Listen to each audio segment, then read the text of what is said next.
말씀으로 누가복음 2장 11절에 있는 말씀입니다. 누가복음 2장 11절에 있는 말씀을 다 함께 봉독하시겠습니다. 오늘 다윗의 동네에 너희를 위하여 구주가 나셨으니 곧 그리스도 주시니라. 이 말씀을 가지고 예수 성탄과 목자라는 제목으로 여러분과 함께 은혜를 나누고자 합니다. 이제 이번 수요일이면은 성탄절입니다. 여러분들 다 옆에 계시는 분들에게 즐거운 성탄 되십시오 하고 한번 인사하시기 바랍니다. 네, 즐거운 성탄 되시기 바랍니다. 네, 우리가 살다 보면은 깊은 소식들이 많이 있습니다. 그 중에서도 여러분들 가장 깊은 소식이 무엇이겠습니까? 네, 오늘 성경 말씀 10절에 보면은 큰 기쁨의 좋은 소식이라고 했습니다. 이 큰 기쁨의 좋은 소식이 여러분들은 무슨 소식인지 아시리라 믿습니다. 바로 그 큰 기쁨의 소식이 나의 구주가 탄생했다 하는 그런 소식입니다. 나의 구주가 탄생했다는 그런 소식보다 더 깊은 소식은 이 세상에서 없을 것이다 고 생각합니다. 여러분도 그렇게 생각하시기 바랍니다. 그래서 여러분 모두가 이 성탄절을 맞이해서 기뻐하시는 그런 성탄절이 되었으면 좋겠습니다. 네, 오늘 이 말씀은 우리가 묵상하고 있는 GT집에도 나와 있습니다. 그래서 우선 우리가 어떻게 하나님이 우리를 찾아오시는가, 하나님께서 인간에게 어떻게 찾아오시는가 하는 것을 잠깐 살펴보도록 하겠습니다. 에덴 동산에서는 여러분들이 잘 아시다시피 아담과 이브 옆에는 하나님이 계셨습니다. 즉 하나님은 하나님이 창조하신 인간과 아주 가까이 계셨다는 것입니다. 그런데 아담과 이브가 죄를 짓고 이제 에덴 동산에서 추방됨으로 말미암아 하나님과 인간의 거리는 많이 멀어졌습니다. 그래서 어떤 의미에서는 이스라엘 사람들은 하나님은 아주 높고도 높은 곳에, 멀고도 먼 곳에 계신다, 이런 생각을 했습니다. 그래서 하나님의 이름도 함부로 부를 수가 없었습니다. 오늘 말씀 14절에도 보면은 지극히 높은 곳에는 하나님께라고 했습니다. 그 지극히 높은 곳, 그 상당히 멀지 않겠습니까? 그런 곳에 하나님이 계셨다고 그렇게 생각을 했습니다. 근데 이제 창세기 28장 12절에서 13절에 보면은 야곱이 꿈을 꿉니다. 그 꿈에서 사닥다리를 보게 되는데 그 사닥다리 꼭대기에, 하늘 꼭대기에 하나님이 서 계시더라, 그렇게 말합니다. 그 하늘 꼭대기 같으면은 하늘에서도 제일 높은 곳에 하나님이 계신다, 그런 이야기입니다. 그러니까 상당히 먼 곳이겠죠.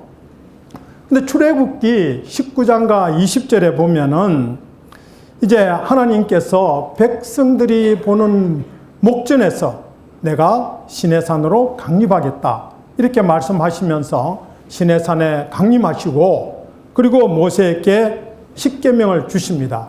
그것이 하나님이 우리 일반 인간들에게 그 먼 하늘에서 찾아오시는, 우리에게 찾아오시는 그런 광경이 되겠습니다.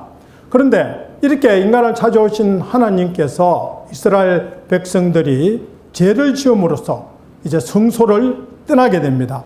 그래서 에레미야 예가 2장 7절에 보면은 여호와께서 또 자기 제단을 버리며 하나님께서 그 제단을 버리셨다는 것입니다. 그뿐만 아니라 에스겔 10장 18절에도 보면은 여호와의 영광이 성전 문지방을 떠나서라는 표현이 나옵니다. 이렇게 해서 그 인간을 찾아오신 하나님께서 인간이 짓는 죄로 말미암아 다시 하나님은 인간에서 멀리 떠나셨다는 것입니다.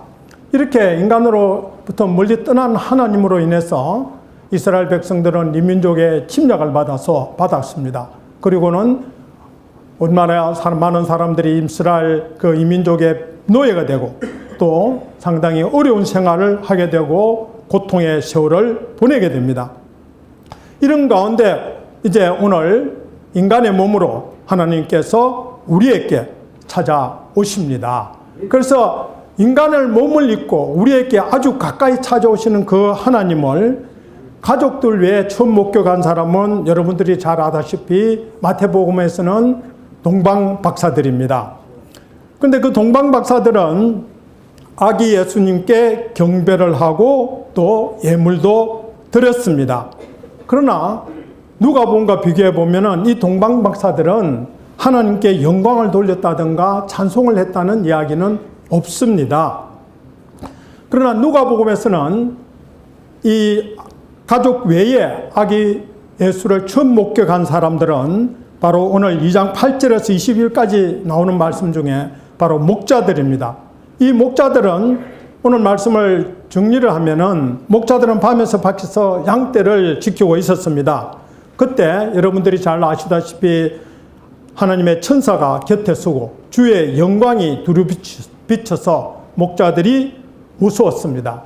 그런데 이제 천사가 무서워하지 말라면서 오늘을 우리가 봉독한 말씀, 즉 11절에 있는 오늘 다윗 동네에 너희를 위하여 구주가 나셨으니 곧 그리스도 주시니라 이렇게 말씀하고, 그리고 강보에 쌓인 아기가 그 표적이다. 그 구주라는 표적이라는 것입니다.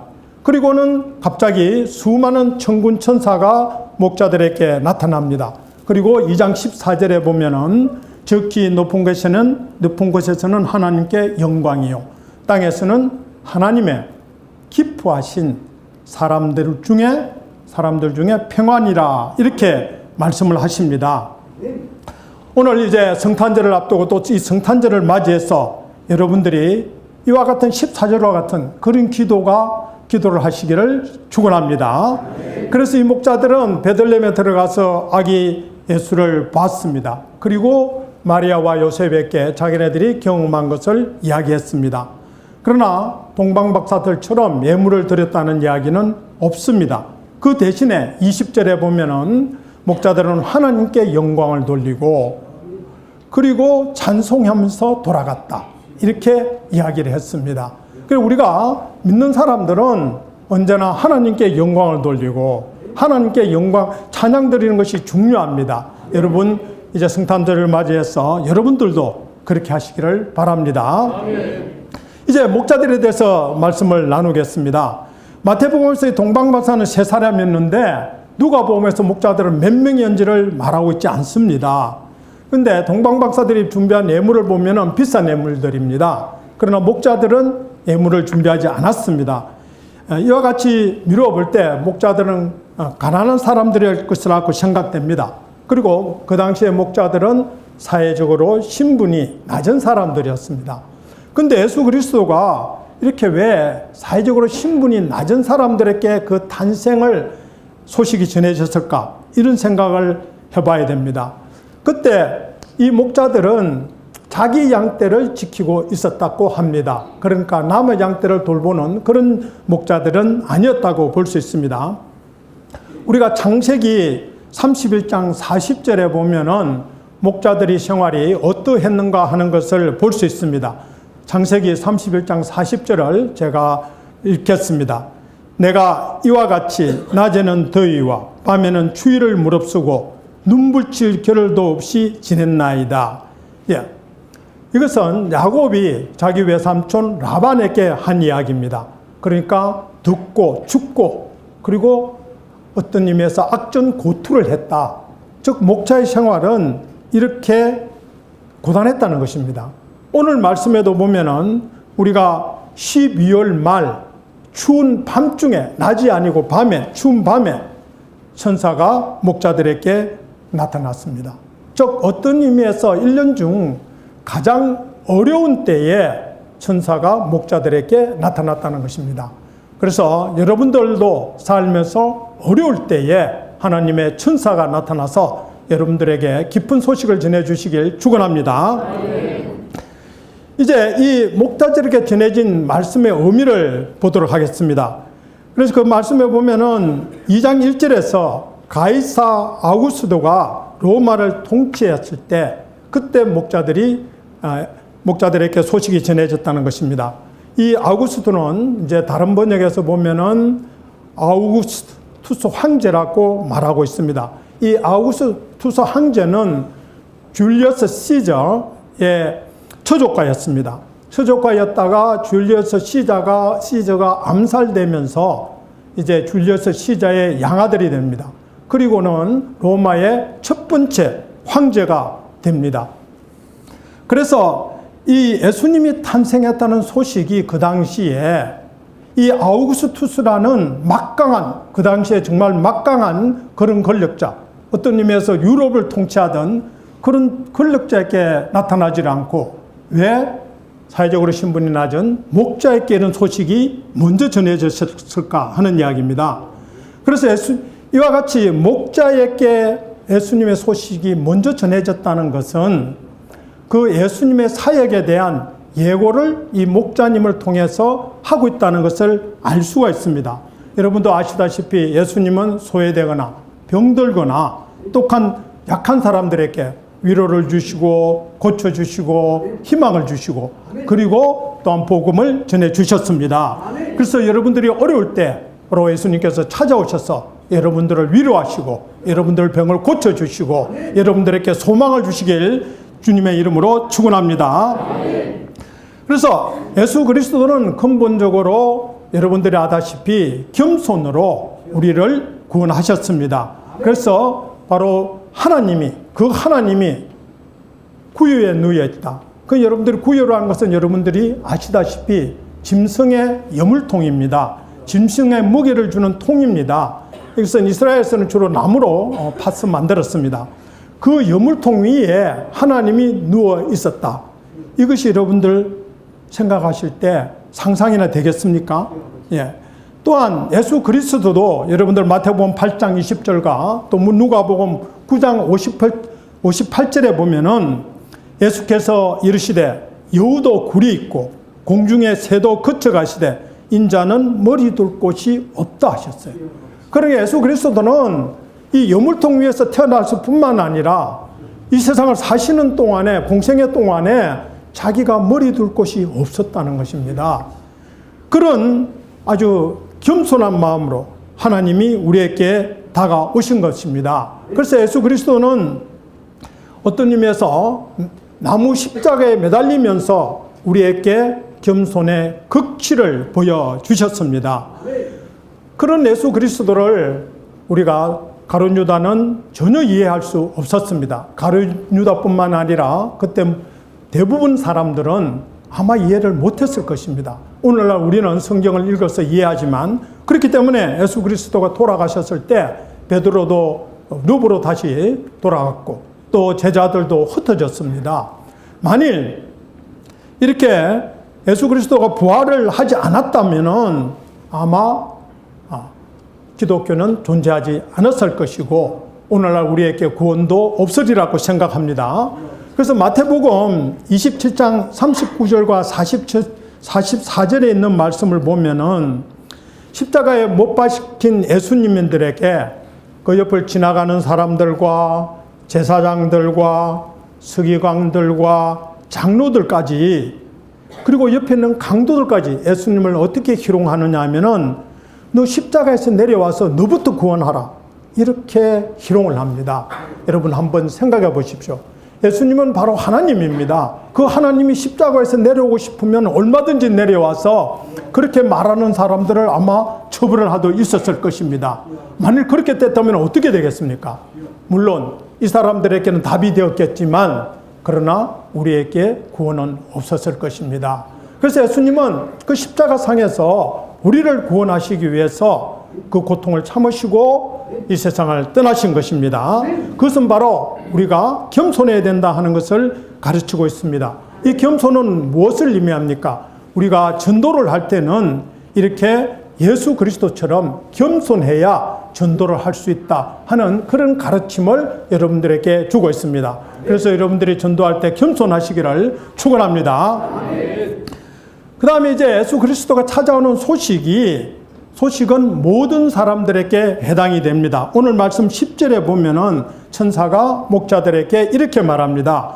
천사가 이르되 무서워하지 말라. 보라, 내가 온 백성에게 미칠 큰 기쁨의 좋은 소식을 너희에게 전하노라. 즉 예수 그리스도의 구세주가 탄생했다는 것은 여기 보면은 온 백성, 모든 사람들에게 대상이 되고 모든 사람들에게 미친다는 것입니다. 그 소식은 모든 사람들에게 미치게 된다고 그렇게 말씀하십니다. 그래서 그런 과정을 통해서 우리가 이제 이 모든 사람에게 소식이 전해지고 모든 사람을 구원하겠다는 것이 바로 하나님의 마음입니다. 그리고 또한 예수 그리스도의 마음이기도 합니다. 그래서 우리가 이 성탄절을 맞이해서 여러분들도 이 하나님의 마음, 즉 우리가 모든 사람을 구원해야 되겠다는 그런 마음을 가지시기를 간절히 축원합니다. 예수 그리스도는 이제 하나님의 영광을 위해서 오셨습니다. 그래서 우리가 읽었던 그 14절에 지극히 높은 곳에는 하나님께 영광이요 땅에서는 하나님이 기뻐하시는 사람 중에 평화로다 이렇게 했습니다. 그래서 보면 여기 보면은 하나님께 영광이라고 했습니다. 예수 그리스도는 우리 인류를 구원하시기 때문에 그것이 하나님의 마음이었습니다. 그것이 실현되는 것이 바로 하나님께 영광을 돌린다는 그런 뜻입니다. 그래서 우리가 영광을 위해서 사는 사람들이 많이 있습니다. 오늘 말한 이 아우구투스는 전쟁을 통해서 자기가 하나님께 영광이 아니라 자기가 영광을 받으려고 했습니다. 또 이 아우구스투스는 로마의 첫 번째 황제였기 때문에 더 큰 영광을 받았습니다. 그러나 이런 자기가 영광받으려고 전쟁을 통해서 영광받으려고 하는 지도자들이 오늘날도 세계에는 많이 있습니다. 이런 사람들로 인해서 세계는 전쟁이 거치지 않는 것입니다.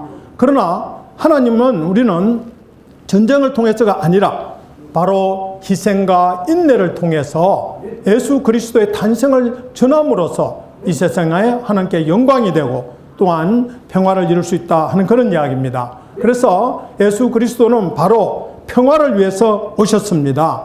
그래서 아우구투스는 전쟁을 통해서 많은 전쟁을 통해서 승리를 했습니다. 그 승리를 함으로써 자기가 영광도 받고 또 그렇게 함으로써 로마의 평화를 유지하려고 애를 썼습니다. 그런 평화, 그런 영광은 우리 인류에게 결코 진정한 평화가 되지 못하고 또 빈정한 우리가 하나님께 도구히 영광을 돌리지 못한다는 것입니다. 그러나 예수 그리스도는 우리 인류를 전부 구원하심으로써 하나님께 영광도 되고 또 이 세계에 평화도 이룰 수 있다는 것을 우리에게 가르쳐주고 계십니다. 그런데 여러분들이 오늘 하나 잘 간직해야 될 말씀이 있습니다.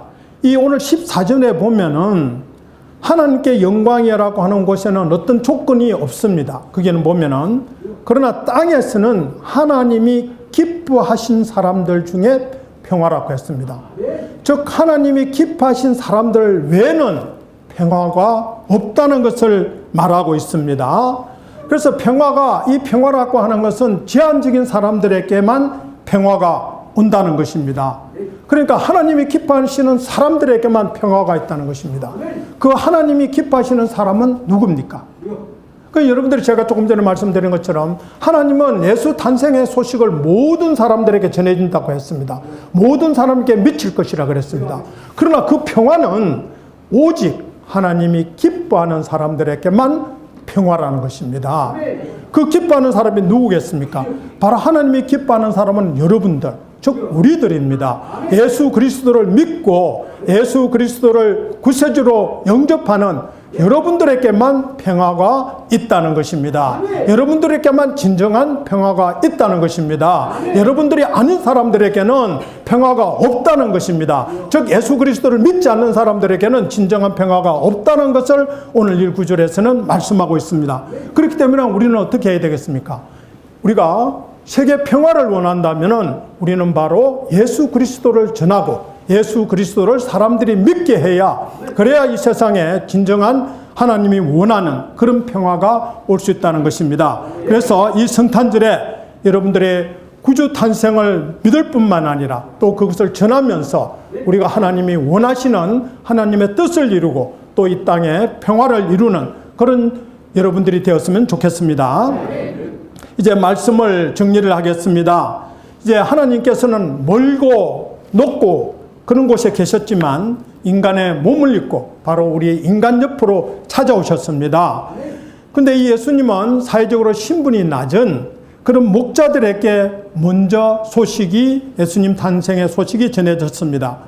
이런 목자들에게 전해진 소식을 통하여 우리는 바로 예수님의 그 겸손을 배워야 한다는 것이 오늘 말씀의 하나의 가르침입니다. 또한 이런 구세주 탄생이라고 하는 것은 모든 사람들에게 미칠 것이지만 그 평화라는 것은 모든 사람이 아니라 구세주를 영접하는 사람들께만 평화가 있다는 것입니다. 그리고 하늘에는 바로 이 구세주 탄생으로 인해서 또 우리가 예수 그리스도를 믿음으로써 하나님께 영광이 된다는 것입니다.